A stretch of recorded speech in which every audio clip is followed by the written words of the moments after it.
नमस्कार, मैं हूं संजय शर्मा। आप देख रहे हैं 4 PM यूपी। मुझे लगता है 2029 से बहुत पहले योगी आदित्यनाथ ने मोदी जी की बैटिंग सेट कर दी है।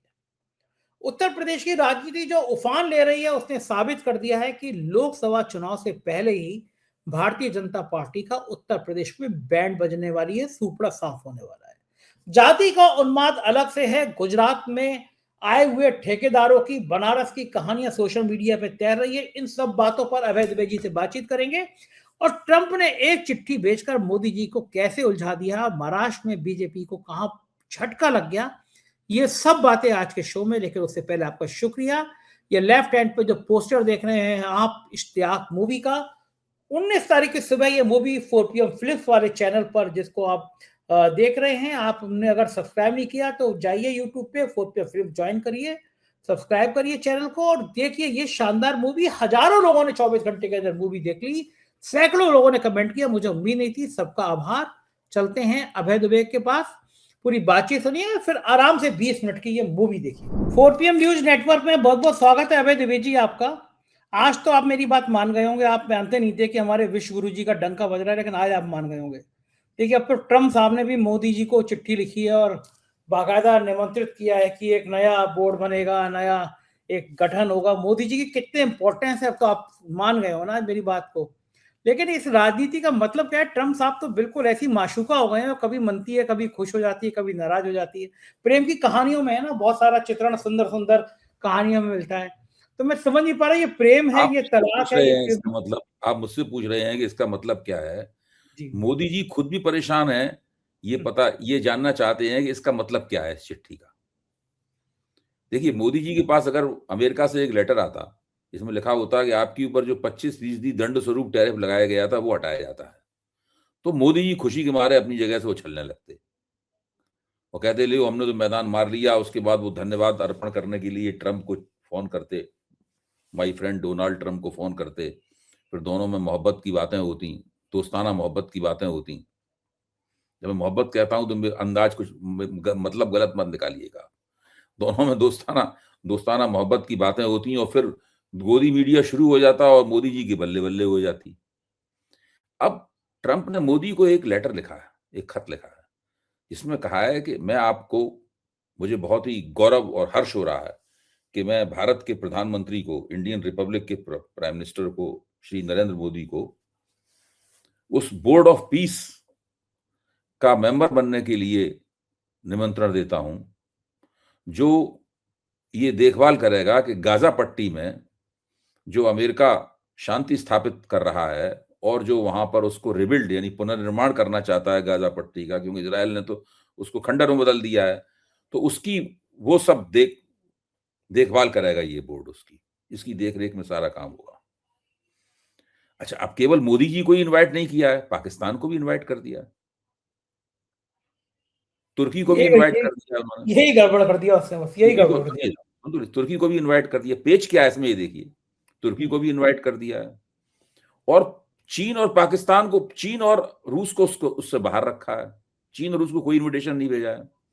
जिन देशों को उन्होंने इनविटेशन नहीं भेजा है, निमंत्रण नहीं भेजा है, उन देशों के लिए ट्रंप ने प्रस्ताव रखा है कि आप अगर इस बोर्ड का मेंबर बनना चाहते हैं तो आप $1 बिलियन, $1 अरब जमा कीजिए। तो जो आप अगर $1 अरब दे के आएंगे तो आपको इसकी स्थायी मेंबरशिप दी जाएगी। यानी $1 अरब में कोई भी देश इस बोर्ड ऑफ पीस की मेंबरशिप खरीद सकता है। आप इससे अंदाजा लगाइए ट्रंप का प्रस्ताव ये किस तरीके का है। फिर ट्रंप उसमें यह भी कहना है, जो पूरा प्रस्ताव है, कि वो जो बोर्ड ऑफ पीस बनेगा, ये बोर्ड है, उस बोर्ड की चेयरमैनशिप डोनाल्ड ट्रंप के हाथ में रहेगी और डोनाल्ड ट्रंप भी उसमें अपना उत्तराधिकारी नियुक्त करेंगे। मतलब कोई और डोनाल्ड ट्रंप नहीं, जो नहीं चाहेंगे वो नहीं बन सकता है इसका उत्तराधिकारी। यानी अमेरिका का राष्ट्रपति ही हमेशा इसका चेयरमैन होगा और भारत जैसे देश जो ट्रंप के निमंत्रण पर वहां मेंबर बनेंगे, उनको 3 साल बाद डोनाल्ड ट्रंप सोचेंगे कि उनको आगे की मेंबरशिप दी जाए, इनकी मेंबरशिप अभी खारिज कर दी जाए। अच्छा, जिस तरह का माहौल बन रहा है, जो व्यक्ति $1 अरब दे के अंदर घुसेगा उसके अंदर, वो उसका स्थायी सदस्य होगा।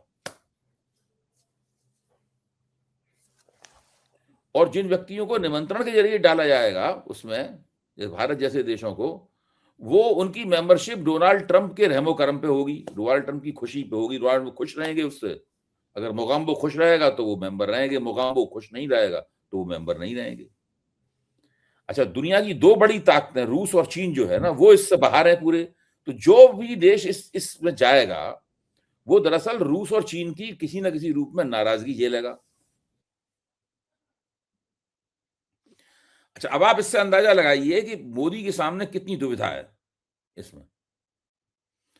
और केवल यही नहीं है, जिस तरह से उस भाषा है उस पूरे बोर्ड की, बोर्ड के ढांचे की जो भाषा है, वो भाषा ये बताती है कि ये मामला केवल गाजा पट्टी के पुनर्निर्माण तक ही सीमित नहीं रहेगा। और वो भी गाजा पट्टी के पुनर्निर्माण जिस तरह ट्रंप करना चाहते हैं वो भी बड़ा विवादास्पद है। ट्रंप कहते हैं कि हम वहां पर रिजॉर्ट बना देंगे, लास वेगास जैसा रिजॉर्ट बना देंगे। अब वहां पे बड़े बड़े वो 5 स्टार होटल बनेंगे, 7 स्टार जुए खाने बनेंगे, कैसीनोज बनेंगे गाजा पट्टी के ऊपर है। और लास वेगास जैसा एक कृत्रिम शहर जो है ना, यानी बाकी लास वेगास में तो सब तरफ रेगिस्तान है, वो तो बीच में एक शहर बना हुआ है नखलिस्तान की तरह। छोटा शहर है, आप चाहें तो पैदल भी घूम सकते हैं उसके अंदर है, लेकिन इस तरह की सड़कें और फ्लाईओवर वगैरह हैं कि टैक्सी करनी ही पड़ती है उसमें। हर जगह बड़े बड़े कैसीनोज हैं वहां पे लास वेगास में। तो ये जो स्थिति, ट्रंप ऐसा करना चाहते हैं गाजा पट्टी को। तो आप इससे अंदाजा लगाइए कि ट्रंप जो कर रहे हैं वो इतना विवादास्पद है, इतना दिक्कत तलब है। जो भी देश उसमें जाएंगे उन सब के लिए बहुत, यानी इजराइल तक परेशान हो गया है ट्रंप के इस प्रस्ताव से। इजराइल ने कहा है कि ये क्या प्रस्ताव उन्होंने रखा है, हमसे भी नहीं पूछा इसके बारे में कुछ भी। मतलब इजराइल, ऐसा नहीं इजराइल को भी उन्होंने लिया हो अपने, कुछ नहीं। ट्रंप जो है वो इस प्रस्ताव के जरिए सारी दुनिया के सीईओ बनना चाहते हैं। जो व्यक्ति आ जाए ट्रंप का दरबार लगा करेगा। और ये मोदी वगैरह सब नेता, मोदी हो चाहे पाकिस्तान के शहबाज शरीफ हो, कोई हो, सब उनके दरबारी के तौर पर वहां बैठे होंगे सामने ट्रंप की हाँ में हाँ मिलाते हुए। ट्रंप को अगर मना करेगा ट्रंप नाराज हो जाएंगे, 3 साल बाद आपको निकाल देंगे, या हो सकता है उसी वक्त बर्खास्त कर देंगे, तुम्हारी मेंबरशिप खत्म हो गई, जाइए आप, उठिए, बाहर निकलिए। तो ये सब जो पूरा मामला है क्या कि जो पहले इसके जरिए संयुक्त राष्ट्र संघ, जो ब्रेटन वुड द्वितीय विश्व युद्ध के बाद जो ब्रेटन वुड इंस्टीट्यूट बने थे, जैसे अंतर्राष्ट्रीय मुद्रा कोष, विश्व बैंक, विश्व व्यापार संगठन, अब ट्रंप ने बिल्कुल विश्व व्यापार संघ की पूरी तरीके से उपेक्षा कर रखी है, कोई बात नहीं मानते, अंतर्राष्ट्रीय मुद्रा कोष की कोई बात नहीं मानते, विश्व बैंक को अपने ठेंगे पर रखते हैं। दुनिया के जितने बड़े बड़े संगठन थे, विश्व स्वास्थ्य संगठन, सबसे अमेरिका बाहर निकल आया है, अमेरिका उनका मेंबर है ही नहीं। ट्रंप ने सब संगठनों से अपने आप को बाहर कर लिया है। यानी द्वितीय विश्व युद्ध के बाद जो दुनिया का ढांचा बना था, उस ढांचे से ट्रंप ने अमेरिका को बाहर कर लिया। पहले अमेरिका सब संगठनों में न केवल होता था, बल्कि सबसे ज्यादा अमेरिका ही उनकी फंडिंग करता था और उसके जरिए दुनिया में अपना प्रभुत्व कायम रखता था। अब ट्रंप ने सबसे अपने आप को बाहर कर लिया है। अब वो यहां से एक नए संगठन को बनाने की शुरुआत कर रहे हैं। इसका नाम रखा है उन्होंने बोर्ड ऑफ पीस। अब ये बोर्ड ऑफ पीस अभी गाजा की देखभाल करे, फिर कहेंगे अब वो वेनेजुएला में तेल निकलवाने की जो हम कर रहे हैं कोशिश, उसकी भी देखभाल करेगा बोर्ड ऑफ पीस। अब वो सारा तेल निकल के जाएगा अमेरिका, और board of peace Modi ji उसकी देखभाल करेंगे, वहां से तेल निकले वो अमेरिका जाए। बड़ी परेशानी है भाई, बड़ी परेशानी। आप सोचिए कि गाजा में जब वो लास वेगास जैसा रिजॉर्ट बनेगा गाजा में, तो मोदी जी उसकी देखभाल करेंगे ट्रंप के बोर्ड के मेंबर के तौर पर। ट्रंप की देखरेख में मोदी जी उसकी देखरेख करेंगे, ट्रंप के नेतृत्व में मोदी जी उसकी देखरेख करेंगे। और वहां पे अमेरिकी जो बड़े बड़े पूंजीपति हैं, बिलियनायर्स हैं, वो वहां पैसा लगाएंगे और मुनाफा कमाएंगे जम के। जो सारी दुनिया के नव धनाढ्य हैं वहां जाके जुआ खेलेंगे, शराबें पिएंगे, अय्याशियां करेंगे और मुनाफा कमाएंगे। और भारत और पाकिस्तान के प्रधानमंत्री मोदी जी उसकी मॉनिटरिंग करेंगे सबकी। तो इससे अंदाजा लगाइए कि मोदी जी बहुत दुविधा में है। अब मोदी जी कैसे मना कर दें कि हम नहीं आएंगे उसके अंदर? ये भी बड़ी मोदी जी ट्रंप से कहते हैं कि भाई हम तो नहीं आपके इसमें शामिल होते, तो ट्रंप तो बहुत नाराज होंगे। मोगाम्बो खुश नहीं रहेगा। मोगाम्बो हो सकता है 25% टैरिफ वो ठोक दे। तो मोदी जी के लिए जीवन में इससे बड़ी कोई दुविधा नहीं आई है। अब बहुत सारे बुद्धिजीवियों ने मोदी जी को सुझाव देने भी शुरू कर दिए। अच्छा। एक सुझाव मैंने अभी पढ़ा है, उसमें लिखा यह है कि अगर आपको ट्रंप का दरबारी बनने का शौक है तो आप इस प्रस्ताव को स्वीकार कीजिए। अंग्रेजी के एक पत्रकार ने, बड़े पत्रकार ने, विदेशी मामलों में, उसने कहा कि उन्हें कि भारत जो भी रहा हो, भारत कभी किसी का दरबारी नहीं रहा, इसीलिए भारत ने गुटनिरपेक्ष आंदोलन की स्थापना की थी, इसीलिए भारत ने ब्रिक्स की स्थापना की है। ये संगठन क्यों बनाए गए हैं? इसीलिए बनाए गए हैं ताकि हमें किसी बड़े नेता के सामने हाथ बांध के ना खड़ा होना पड़े। तो ये सुझाव दिए जा रहे हैं मोदी जी को। फिर एक सुझाव ये भी दिया गया है कि ट्रंप ने जो प्रस्ताव लिखा है उस पर अभी ना हाँ कीजिए ना कीजिए, सोचिए और इसको संसद में रखिए प्रस्ताव को। अगर आप जाना चाहते हैं तो संसद से प्रस्ताव पास कराइए, या अपने विदेश मंत्रालय से पूछिए क्या करना चाहिए भाई इसमें। तो मोदी जी पूछते कहाँ हैं? मुश्किल बात, मोदी जी को पूछना पड़ेगा इसमें, वरना मोदी जी की खाट खड़ी हो जाएगी। क्या बात कर रहे हैं आप? ये तो बहुत अजीब सी बात है। ये देखिए, ये पूरा ट्रंप का लेटर जो है मोदी जी गले में अटका हुआ है, ना वो निकल पा रहे हैं ना उगल पा रहे हैं। अब देखिए, सब लोग टकटकी देख रहे हैं कि बंदा क्या करने वाला है। अबे जी, एक कहावत कही जाती है कि जबरा मारे और रोने भी ना दे। मतलब ताकतवर आदमी पिटाई करता है और रोने भी नहीं देता। मैं तो इसको इस तरह से कहता हूं कि मोदी जी ट्रंप के अंगूठे के तले दबे हैं और बिलबिला रहे हैं,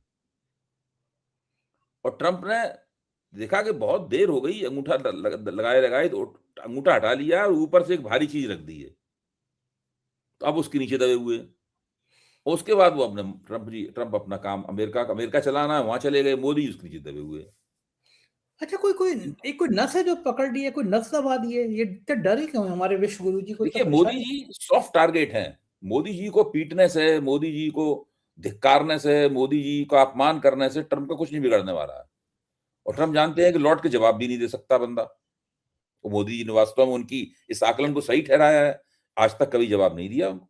अच्छा, क्यों नहीं दिया? इंदिरा गांधी वो थी नहीं, वो इंदिरा गांधी धमका दिया उन्होंने, पाकिस्तान के संग युद्ध में 2 टुकड़े कर दिए, कह दिया अमेरिका से दुश्मन ना हो करो। सकता है कि वो जमाना दूसरा था, वो परिस्थिति दूसरी थी, और ये भी है कि इंदिरा गांधी एक अलग सामग्री की बनी हुई भी थी।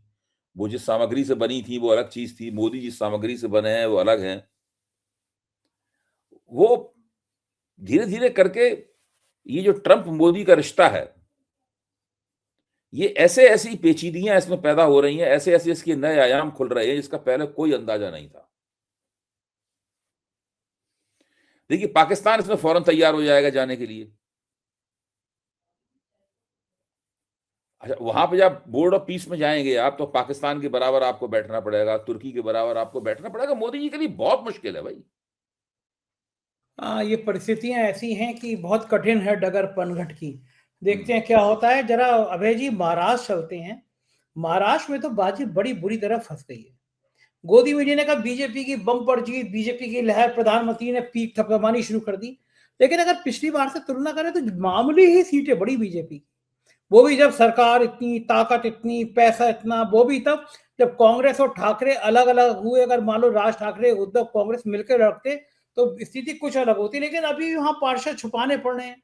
शिंदे गुट के अलग, बीजेपी के अलग। महाराष्ट्र में जो हो रहा है, असली बात है, बीजेपी ने शिवसेना को तोड़ा, उससे ही उसकी वजह सारा हुआ ये। अगर शिवसेना नहीं टूटती तो ये इस तरह का नतीजा नहीं निकलता, अभी शिवसेना ही आगे होती बीजेपी से। तो अब उसमें मौका ताड़ लिया श्रीकांत शिंदे ने। श्रीकांत शिंदे तो बहुत नाराज हैं, उनको मुख्यमंत्री पद तो छीन ही लिया गया उनसे। तो उन्होंने इस पूरे मामले में ऐसा फच्छड़ फंसाया है कि बीजेपी की समझ में नहीं आ रहा है कि अब इससे कैसे निकले।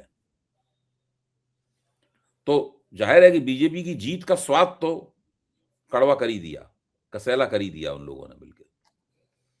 अब इसके बदले में कि बीजेपी का मेयर बने, इसके बदले में तर्क उन्होंने दिया है कि बाला साहब की जन्म शताब्दी है, तो जन्म शताब्दी के मौके पर जो है वो 2.5 साल के लिए शिवसेना का मेयर होना चाहिए। और इस तर्क के साथ में अगर श्रीकांत शिंदे का मेयर बनेगा तो उसे उद्धव ठाकरे की शिवसेना के लोग भी समर्थन करेंगे उसका। 2.5 साल बाद भी वो हटा, फिर वही रहेगा फिर। ये बीजेपी के लिए क्या ये बाजी जो है ये भारी पड़ सकती है? महाराष्ट्र में स्थितियां कुछ अलग हो सकती हैं और फिर आने वाले समय में महाराष्ट्र की राजनीति में इसका क्या ये है कि पड़ेगा? जिस तरीके से एनसीपी को तोड़ के लगभग खात्मे की कगार पे पहुंचा दिया है, शिवसेना को वो एनसीपी को तोड़ के तो खात्मे की कगार पे पहुंचा दिया है। एनसीपी की कोई औकात रही नहीं। अजित पवार ढक्कन हो चुके हैं पूरी तरीके से, और शरद पवार का भी तेजी के साथ में गिरावट हो रही है उनके प्रभाव में। कुछ उन्होंने खास उसमें हासिल नहीं किया। यहां तक कि शरद पवार की पार्टी से ज्यादा सीटें तो असदुद्दीन ओवैसी की एआईएमआईएम को मिली हैं। 30 सीटें ज्यादा हैं उससे इनकी, ये 27 सीटें शायद ज्यादा हैं उनसे। लेकिन शिवसेना की ताकत नहीं कम कर पाए वो। अगर दोनों शिवसेनाओं को जोड़ दें तो वो काफी ताकतवर हैं। तो शिवसेना के जो प्रभाव क्षेत्र थे, उन प्रभाव क्षेत्रों में वो बीजेपी वाली कमी नहीं कर पाए। तो बीजेपी को जो अभी बीजेपी का जो प्रधान स्थिति दिख रही है महाराष्ट्र की राजनीति में, उसका प्रमुख कारण यह है कि शिवसेना टूट गई। आज अगर उद्धव ठाकरे किसी तरह श्रीकांत शिंदे के साथ जुड़ जाएं, तो बीजेपी फिर से इतना, बीजेपी ने तमाम तरह तरह की तोड़फोड़ की, इंजीनियरिंग की, बीजेपी की सारी योजनाएं फ्लॉप हो जाएंगी। आपको लगता है कि हो सकता है, हालांकि राजनीति में कोई परमानेंट दोस्त कोई परमानेंट दुश्मन नहीं, वो तभी हो सकता है जबकि भाई देखो, नीतीश कुमार और लालू यादव में किस शर्त पे समझौता हुआ था 2015 में? लालू ने मान लिया था कि भाई आप मुख्यमंत्री रहेंगे, जबकि आरजेडी की सीटें ज्यादा थी जनता दल यूनाइटेड से। इसके बावजूद मुख्यमंत्री नीतीश कुमार को बनाया था। किसी एक को तो मानना पड़ेगा ना। अब उद्धव ठाकरे में से और श्रीकांत शिंदे में से कौन मानेगा? ये मिलकर करते हैं राजनीति। अगर चुनाव जीते तो मुख्यमंत्री कौन बनेगा? श्रीकांत शिंदे भी मुख्यमंत्री रह चुके हैं, उद्धव ठाकरे भी मुख्यमंत्री रह चुके हैं, दोनों पूर्व मुख्यमंत्री हैं। और उद्धव ठाकरे तो मुख्यमंत्री रहने के बाद लड़ाई हार गए विधानसभा की। श्रीकांत शिंदे मुख्यमंत्री थे तो वो तो बहुत जम के वो लोग जीते। वो तो बीजेपी ने उनको मुख्यमंत्री नहीं बनने दिया। तो श्रीकांत शिंदे कहेंगे हमारा दावा तो बहुत मजबूत है। अब उद्धव ठाकरे एक कदम पीछे हटे, कहें ठीक है भाई आप बन जाइएगा मुख्यमंत्री। तो ये सब कैसे होगा? मुझे नहीं पता कैसे होगा कि नहीं होगा, मैं नहीं कह सकता। हाँ, ये राजनीति बड़ी उलझी है। उधर उत्तर प्रदेश में भी ये घटना पूरे देश भर में तूल पकड़ रही है। बनारस में घाटों के सौंदर्यीकरण के नाम पे अंधाधुंध तोड़फोड़ चल रही है। इसी तरह बाबा भोले के मंदिर को 5 स्टार बनाने की कोशिश रही, और हर बार जहां सौंदर्यीकरण का नाम आता है वहां गुजरात के ठेकेदार ऑटोमेटिकली उनका नाम आने लगता है। एक बार घाट पे तोड़फोड़ हुई, अहल्याबाई जी की प्रतिमा खंडित कर दी गई, बवाल हो गया और ये मामला ठंडा हो जाता है, 2-4 दिन छब तक खत्म हो जाता है। लेकिन योगी जी ने आग में घी डाल दिया। उन्होंने एफआईआर लिखा दी संजय सिंह समेत तमाम लोगों पे। फिर वो वीडियो वायरल होने लगा, देखो मूर्ति तो तोड़ी गई, हमने क्या झूठ बोला। लेकिन इस बहाने जब योगी जी ने एफआईआर कराई, मामला और तूल पकड़ता जा रहा है। सामने आ रहा है कि साहब ये तो सब बनारस में हो रहा है, सब पीएमओ के आदेश पे हो रहा है, योगी इसमें क्या करेंगे। तो योगी जी ने आग लगा दी, जिससे ये मैसेज हो कि भैया जो तोड़फोड़ हो रही है, जो ठेकेदारी है, ये तो सब गुजरात के भैया आके कर रहे हैं। आपको लग रहा है कि उत्तर प्रदेश की जंग आ रही है? संजय जी, एक तो ये पहलू है जिसका आप जिक्र कर रहे हैं और ठीक जिक्र कर रहे हैं। इसमें एक और पहलू है, उसको जो एक व्यापक पहलू है उसको भी हम लोग निगाह डालनी चाहिए। केवल यही नहीं हो रहा है समस्या। जैसे कि मौनी अमावस्या पे जो शंकराचार्य वाला विवाद हुआ है, वो कोई छोटा मोटा विवाद नहीं है। तो शंकराचार्य के अनुयायियों को वहां पुलिस वालों ने खूब जम के पीटा है, और शंकराचार्य ने प्रयाग के जो पुलिस आयुक्त हैं उनकी तस्वीर दिखाते हुए कहा ये बड़ा दुष्ट आदमी है, ये बड़ा हठधर्मी है, इसकी वजह से सारी बात बिगड़ी है और मैं धरना दे रहा हूं। अगर मेरी बात नहीं मानी गई, माफी नहीं मांगी गई चारों शंकराचार्यों के लिए, भाई बहस तो यही थी कि भाई हम पालकी पे जाएंगे स्नान करने के लिए, तो पुलिस ने कहा नहीं आप पालकी पे नहीं जाएंगे, आप पैदल उतर के जाएंगे। अच्छा, अब आप देखिए कि जो धार्मिक राजनीति, धर्म के साथ जब राजनीति का आप घालमेल करते हैं तो उसमें आप सोच नहीं सकते कि कौन सी मुश्किलें आपके सामने आएंगी, कब आ जाएंगी पता नहीं कब आ जाएंगी। अब आप देखिए वो जो तीर्थ स्थलों की राजनीति कर रहे हैं, तीर्थ स्थलों को आप मॉडर्न रिजॉर्ट्स में बदलना चाहते हैं। हर जगह आप आधुनिकीकरण, सुंदरीकरण करने के नाम पर आप जो कर रहे हैं उसकी एक बार अयोध्या में हो चुका है, जो रामपथ वगैरह आपने बनाया था उसमें भी वो हुआ था। उधर महाकाल के मंदिर पे भी वो वहां भी समस्या हो चुकी है। फिर बाबा विश्वनाथ का जो आपने कॉरिडोर बनाया उसमें भी समस्या हो चुकी है। यहाँ हो रही है, फिर आप मणिकर्णिका घाट पे वहां भी समस्या हो रही है। तो हर जगह इस प्रकार की समस्याएं पैदा हो रही हैं। उधर कुंभ में देखिए कितनी बड़ी समस्या पैदा हुई थी, इतना भगदड़ हुई, कितने लोग मरे। अब मौनी अमावस्या पे ये घटना हो गई। तो मुख्य तौर पर दुर्घटनाओं का और विवादों का एक लंबा सिलसिला है, जिस सिलसिले का सामना योगी सरकार हो या मोदी सरकार हो या कोई और सरकार हो, सारी सरकारें कर रही हैं, जिला प्रशासन कर रही है, पुलिस प्रशासन कर रहा है। सब लोग इस चक्कर में फंसे हुए हैं कहीं ना कहीं। इसमें वास्तव में गवर्नेंस कहां हो रही है ये पता लगाने की जरूरत है। इसके लिए सीबीआई की इंक्वायरी बैठाई है, गवर्नेंस हो रही है कि नहीं हो रही। भाई कोई सीबीआई जांच करके बता सकती है गवर्नेंस हो रही है कि नहीं हो रही, कहां है गवर्नेंस, ढूंढ के लाओ गवर्नेंस को। क्योंकि ना तो मोदी जी को गवर्नेंस से कोई संबंध है, कोई ताल्लुक है। योगी जी को गवर्नेंस में कभी कोई दिलचस्पी रही नहीं। इतना बड़ा गवर्नेंस के खिलाफ अगर कोई मुख्यमंत्री दुनिया में कोई है तो वो है आदित्यनाथ जी। तो इस तरीके से भारतीय जनता पार्टी उत्तर प्रदेश का और देश का शासन चला रही है। ये एक ऐसी सरकार है जो सिर्फ झूठ बोल के, गुलाबी तस्वीर दिखाकर और लोगों को उल्लू बनाकर, फिक्रेबाजी कर नाटकबाजी करके, लोगों के सामने टुकड़े फेंक कर किसी तरीके से अपनी एंटी इनकम्बेंसी को विस्फोटक होने से बचाए हुए। ये है इसका अभय जी क्या लगता है आपको कि दिल्ली अब योगी के खिलाफ साजिश और तेज करेगा? क्योंकि योगी आदित्यनाथ की जो राजनीति है उसमें भी दिल्ली उलझ रही है। 2029 अब दिन मतलब बहुत ज्यादा ऐसा नहीं है, 2-3 साल आपको तैयारी करने में लग जाएंगे। 2027 सिर पर है और जो जाति की राजनीति का उफान हो रहा है उत्तर प्रदेश में, उससे तो बीजेपी डरी हुई है कि कब क्या पलड़ा हो जाए। पिछड़े दलितों में एक खराब संदेश आ रहा है। बिल्कुल, देखिए आप बहुत दुविधाएं हैं।